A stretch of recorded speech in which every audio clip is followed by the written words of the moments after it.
बेगूसराय में शनिवार को एआईएसएफ के द्वारा आयुध कारखाना का निजीकरण करने और हड़ताल करने पर कानूनी कार्रवाई करने के विरोध में एक प्रतिरोध मार्च का आयोजन किया गया।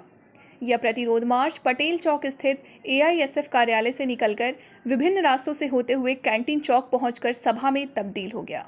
इस दौरान बेगूसराय के पूर्व सांसद शत्रुघ्न प्रसाद सिंह ने कहा कि हड़ताल के अधिकार को खत्म करना संविधान के आर्टिकल 19 द्वारा प्रदत्त मौलिक अधिकार को खत्म करने की साजिश है। वर्तमान भाजपा सरकार के द्वारा देश की सभी सरकारी संस्थाओं को एक-एक कर बेचा जा रहा है। आयुध कारखाना का निजीकरण इस देश की सुरक्षा व्यवस्था के लिए घातक है। उन्होंने कहा, जो आयुध कारखाना हमारे देश के सैनिकों के लिए गोला बारूद का निर्माण करता है, उसे निजी हाथों में सौंपना इस देश के सुरक्षा व्यवस्था के साथ खिलवाड़ है। इसके खिलाफ देश भर के छात्र नौजवानों को आगे आकर लड़ाई लड़नी चाहिए।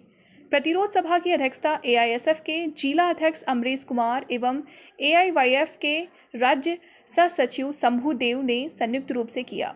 वही सभा को संबोधित करते हुए एआईएसएफ के राज्याध्यक्ष अमीन हमजा ने कहा कि आयुध कारखाना के निजीकरण के खिलाफ आंदोलन कर रहे कर्मियों को हड़ताल से रोकने के लिए संविधान विरोधी अध्यादेश लाया जाना है।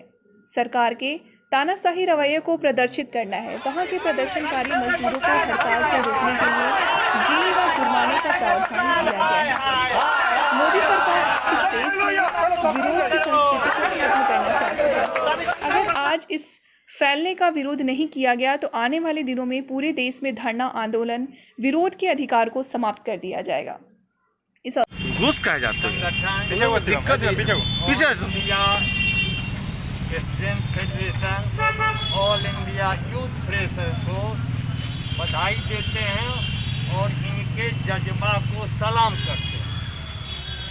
आप तमाम पत्रकार मित्रों को मालूम होगा, देश में एक आपातकाल की घोषणा हो गई और जो ट्रेड यूनियन अधिकार मिला था अंग्रेजों के समय से, जिसमें हड़ताल करने का अधिकार, प्रदर्शन करने का अधिकार, विरोध करने का अधिकार था, उस अधिकार को भाजपा सरकार ने 30 जून को एक अध्यादेश निकालकर समाप्त कर दिया। और अभी आयुध कारखाना, हमारे देश में 41 आयुध कारखाने हैं जिनको अंग्रेजी में ऑर्डिनेंस फैक्ट्री कहा जाता है। ये तमाम हमारे जो कारखाने हैं, ये देश की हिफाजत में जो सैनिक लगे हुए हैं,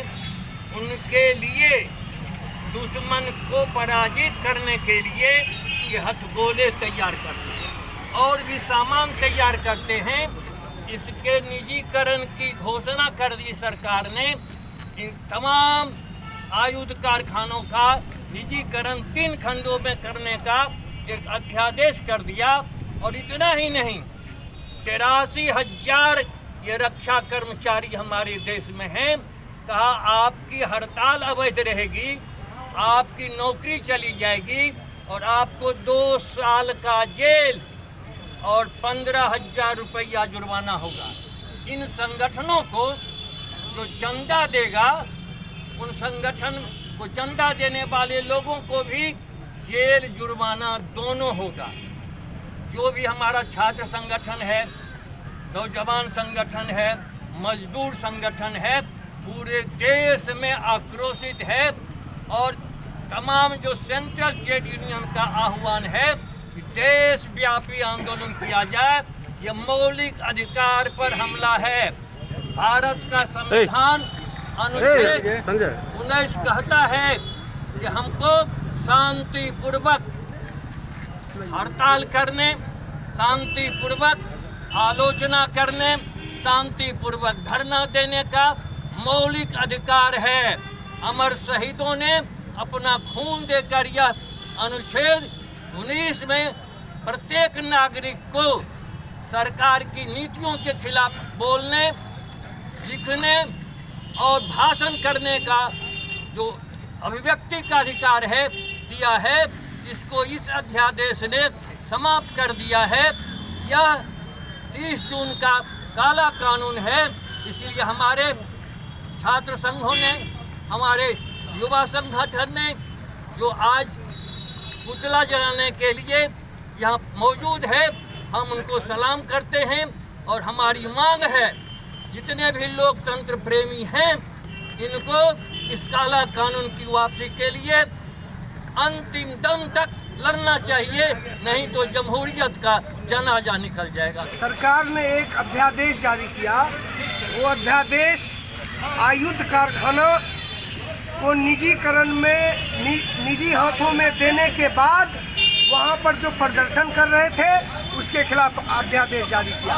सबसे पहले तो आयुध कारखाना को निजी हाथों में दे दिया और जो लोग उसका विरोध कर रहे थे सरकार ने ये जारी किया कि जो भी प्रदर्शन करेंगे उनको 2 साल तक जेल होगा, जो भी चंदा देंगे उनको 2 साल तक जेल होगा और जो भी किसी भी तरह की बात करेंगे, आंदोलन करेंगे, सभा करेंगे, उन पर कानूनी कार्रवाई होगा।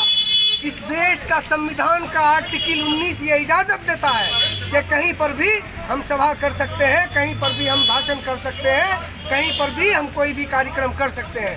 लेकिन इस देश के मौलिक अधिकार पर हमला करने की नीयत से सरकार ने इस तरह का कानून और इस तरह का अध्यादेश जारी किया ताकि धीरे धीरे इस देश के अंदर जो संगठन है, इस देश के अंदर जो पार्टी है, तमाम पार्टी और संगठन जो आवाज़ उठाने वाले, सरकार के कुकर्मों के खिलाफ आवाज़ उठाने वाले लोग हैं, उनकी आवाज़ को दबाई जा सके।